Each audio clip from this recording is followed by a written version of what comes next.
अपनी आंखें न्यूज़, खबर भी असर भी। चलिए देखते हैं आज की खास खबर। जिस हिसाब से हम आगे बढ़ रहे हैं, तरक्की कर रहे हैं, तो पूरे प्रदेश के अंदर ही नहीं बल्कि पूरे देश के अंदर इस संगठन का नाम होगा, क्योंकि इसमें सभी जाति बिरादरी के लोग हैं, सभी धर्म संप्रदाय के लोग हैं और सभी मिलकर के एक मंच पर आ रहे हैं, क्योंकि समस्याएं सभी की हैं, एक की समस्या नहीं है, सभी की समस्याएं हैं। और समस्याओं को लेकर हमारे अध्यक्ष जी जो है वो शुरू से ही संघर्ष करते रहे हैं और इस संघर्ष में हम हमेशा उनके साथ हैं और साथ ही रहेंगे। जैसा आप क्या कहना चाहेंगे, संगठन के जो है आपके साथ में जुड़े हैं, काफ़ी हर बिरादरी से जुड़े हैं, तो उस बारे में कहना चाहेंगे? देखिए, हम उत्तराखंड में रहते हैं और उत्तराखंड में जो हम लोगों की समस्याएं हैं, जो मैदानी मूल के लोग हैं, उन लोगों के अधिकार उत्तराखंड में नहीं दिए जाते हैं।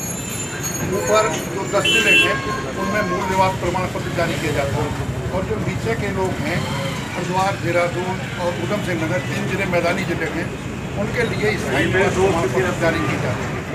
वहाँ जो भी सरकारी नौकरी है, जो भी कोटा, परमिट, लाइसेंस, ऋण की सुविधाएं जो वो हम ये सारी सरकारी सुविधाएं ये हम लोगों को नहीं मिलती। हमने इसलिए 2008 से संघर्ष किया और 2011 में हमने उत्तरांचल संयुक्त समाज संगठन हमने बनाया।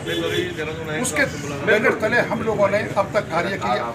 अब इसके बाद में हमारी वालिया जी से जब भेंट हुई तो वालिया जी ने कहा कि इन समस्याओं के लिए एक महासंघ बनाते हैं और आपकी समस्याओं को हम सब उसमें इंक्लूड करेंगे। तो हमने बाखुशी तमाम हमने इनका साथ देना स्वीकार किया, लेकिन हमने हमारी शर्त यही है कि मूल निवास प्रमाण पत्र और जाति प्रमाण पत्र का जो अंतर है, जो ये पहाड़ और मैदान का जो अंतर है, जो इस प्रदेश को पहाड़ और मैदान में बांटने की जो साजिश है, ये सब बंद होनी चाहिए।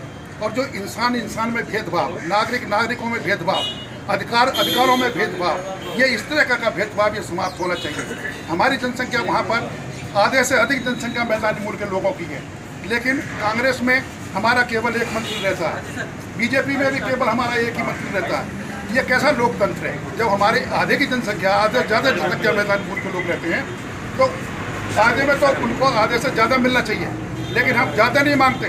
तुम हमें आधा हिस्सा दो, कैबिनेट में आधा हिस्सा दो, जितने भी सरकारी डिपार्टमेंट में आधा हिस्सा दो, नौकरियों में जितने हेड ऑफ द डिपार्टमेंट है उनमें आधा हिस्सा हमें दो। जितने भी हमारे यहाँ पर अध्यक्ष के पद हैं, चाहे वो आयोग के अध्यक्ष हैं, चाहे वो परिषद के अध्यक्ष हैं, चाहे वो समितियों के अध्यक्ष हैं, उन सब में हमें आधे का हिस्सा चाहिए। बिहारीगढ़ में पहुँच कर आपका कैसा लगा? बिहारीगढ़ एक ऐसी जगह है जहाँ उत्तराखंड के लोग उत्तराखंड के लोग भी आते हैं। एक ऐसा कॉमन मार्केट है जहाँ यूपी के लोग भी आते हैं। यहाँ की समस्या जो मैं काफ़ी इनके टच में रहा हूँ, यहाँ के बच्चे जो हैं पढ़ने के लिए आते हैं यूपी में, छोटवालपुर में, उनको कोई सुविधा नहीं मिलती। वो कहते हैं भाई तुम तो उत्तराखंड के रहने वाले हो, हम तुम्हें वजीफा क्यों दें?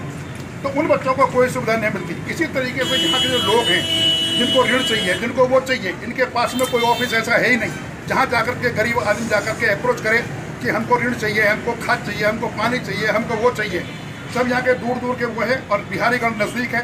तो मैं तो ये कहूँगा कि ये पूरा हिस्सा ही उत्तराखंड में होना चाहिए कायदे में। अगर ये उत्तराखंड में आ जाए तो सहारनपुर जिला पूरा उत्तराखंड में होना चाहिए, लेकिन ये सब साजिश है और सियासत है। जो है सर्व समाज को जोड़ने का काम किया, आप इस बारे में क्या कहना चाहेंगे? देखिए, सर्व समाज को जोड़ना हमारी मजबूरी हो गई थी।